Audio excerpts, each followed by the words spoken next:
Assalamualaikum warahmatullahi wabarakatuh. Bertemu lagi dengan Maamsi dari Syariah Saham di live Instagram malam ini. Saya hanya ingin berikan breaking news. Breaking news ya. Breaking newsnya itu adalah laporan keuangan kuartal ketiga. Tapi saya cek dulu deh suaranya apakah jelas nih. Kebetulan saya lagi di sekolah, di kantor seperti biasa. Kalau dari Senin itu kita jadi dokter ya, mondok di kantor. Nah, tadi di sore menjelang maghrib ada sebagian teman yang menjapri saya, juga ada di Instagram di komentar bahwa ada beberapa emiten yang sudah merilis laporan keuangannya. Kemudian saya cek ada 4 ya. Yang pertama itu ZBRA, Zebra Nusantara. Yang kedua ada Poli. Apa Poli itu singkatannya? Saya cek dulu deh. Poli itu ZBRA dan satu lagi Bali. Kemudian satu lagi ini yang paling ditunggu adalah Sido. Nah, Sido. Dari keempat emiten yang sudah merilis laporan keuangan kuartal ketiganya, itu 3 diantaranya adalah saham syariah ya, Sido, ZBRA dan Bali. Nah, tapi dari keempat yang sudah rilis ini yang menarik perhatian saya hanya 2 sebenarnya, Sido dan Bali ya, Sido dan Bali. Saya yakin kalau Sido itu teman-teman sudah banyak hafal. Itu sahamnya Sido Muncul, produknya tolak angin, Koko Bima dan yang lainnya. Kalau Bali ini adalah emiten di bidang menara atau tower telekomunikasi. Nah, dari 2 emiten ini ya, dari 2 emiten Sido dan Bali. Nah, mungkin yang paling ditunggu oleh teman-teman adalah Sido ya. Tentunya Sido ini kan sahamnya liquid, masuk YI 70. Kemudian juga pertumbuhannya konsisten. Nah, ketika saya lihat tadi laporan keuangan terbarunya yang kuartal ketiga, untuk Sido Muncul itu pendapatannya tumbuh dari 2,2 triliun menjadi 2,8 triliun. Jadi secara year on year itu naiknya 23%. Dan saya melihat ini adalah sebuah pertumbuhan yang cukup menarik untuk saham consumer goods ya. Kenapa? Karena consumer goods ini biasanya sih digitnya itu ya 10%-an gitu ya, 10 belasan persen. Tapi sekarang sudah muncul itu bisa tumbuh 23%. Kemudian dari sisi laba bersihnya dari tahun kemarin di periode yang sama 9 bulan ya, karena kita laporannya per 30 September 2021 dibandingkan dengan 2020, untuk labanya itu dari 641 miliar menjadi 866 miliar atau tumbuh sekitar 35,06%. Nah, kenaikan ini juga berimbas kepada earning per share ya tentunya.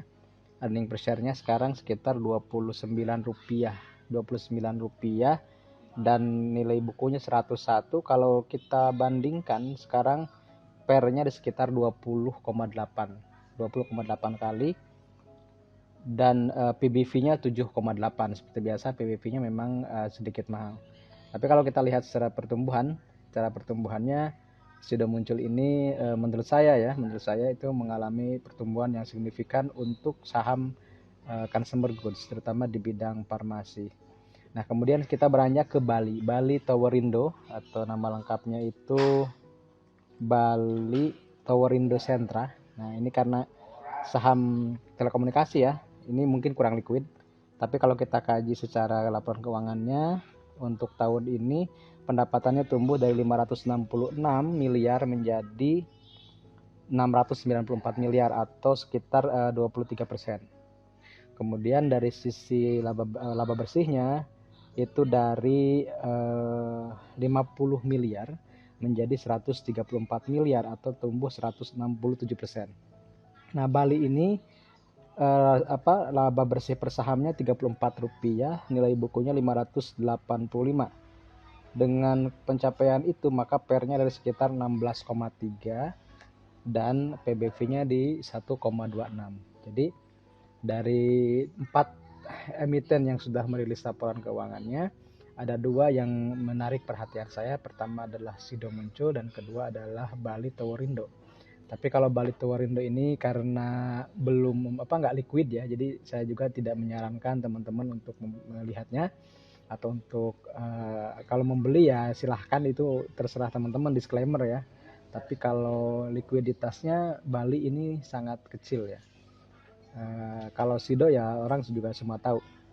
Nah, tinggal nanti disesuaikan dengan teknikalnya bagaimana. Setahu saya sih Sido Muncul itu biasanya memiliki sejarah harganya itu 700 ke 850-an, dan kita tahu tadi itu Sido ada di harga berapa? 795 ya, 795.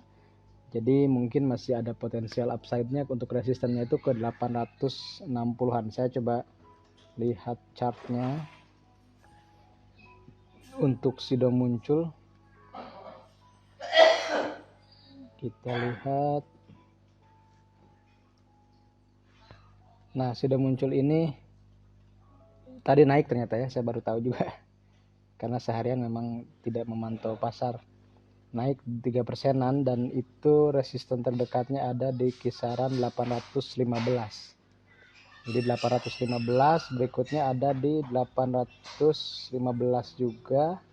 Saya perkecil ya. Dan kemudian ada di sekisaran 830. Jadi itu untuk sudah muncul. Kemudian untuk Bali tadi yang sudah kita bahas, Bali ini ya tadi ya kurang liquid. Tapi kalau kita lihat chartnya, Bali juga ada masih di baru naik tadi, dan resisten terdekatnya itu ada di kisaran 810 sampai 815. Jadi di situ dah. Kalau itu ketembus mungkin bisa ke lebih atas lagi di sekitar 1000-an gitu ya.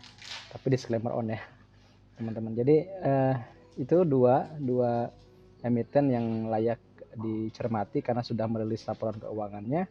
Silakan dikonfirmasi oleh teknikalnya seperti apa, dan juga trading plan-nya teman-teman mau belinya sampai mana gitu, targetnya sampai mana. Kalau tadi saya sebutkan kalau Sido Muncul itu di kisaran 815 itu resisten kuatnya. Kalau itu jebol mungkin bisa ke 830, kemudian akan mencobanya 830-an, itu kuat sekali ya. Jadi seperti itulah pergerakan saham. Dan Sido Muncul itu salah satu emiten yang kokoh secara fundamental. Kemudian juga secara rasio utangnya sangat rendah ya, sangat rendah. Mungkin di kisaran, kalau kita lihat di sini Sido Muncul itu debt equity-nya ada di kisaran 0,19, artinya hanya 19% dari total ekuitas utangnya, itu hanya 19%, nggak sampai 20%. Kalau dibandingkan aset itu hanya 0,16 kali, jadi hanya 16% utangnya dibanding aset. Jadi sekali lagi, kalau teman-teman mau bertanya silakan di kolom chat ya. Saya juga tidak lama karena setelah ini ada event lain. Jadi tadi karena ada yang ada yang komentar aja, Mang Sido Muncul sudah muncul. Sido Muncul sudah muncul gitu laporannya. Terus saya pelajari, memang lumayan menarik dan lumayan bertumbuh ya. Itu saja mungkin dari saya. Kalau Unilever belum ada rilisnya, Kalbe Farma juga demikian ya. Kalau Unilever, Kalbe Farma saya belum bisa baca laporan keuangannya karena memang belum dirilis. Nanti kalau ada rilis terbaru lagi saya akan coba live Instagram.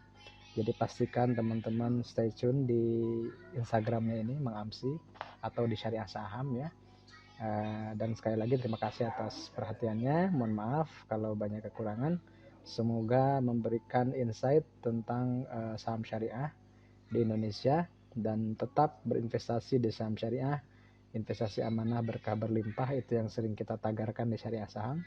Terima kasih. Saya Mang Amsi dari Syariah Saham. Assalamualaikum.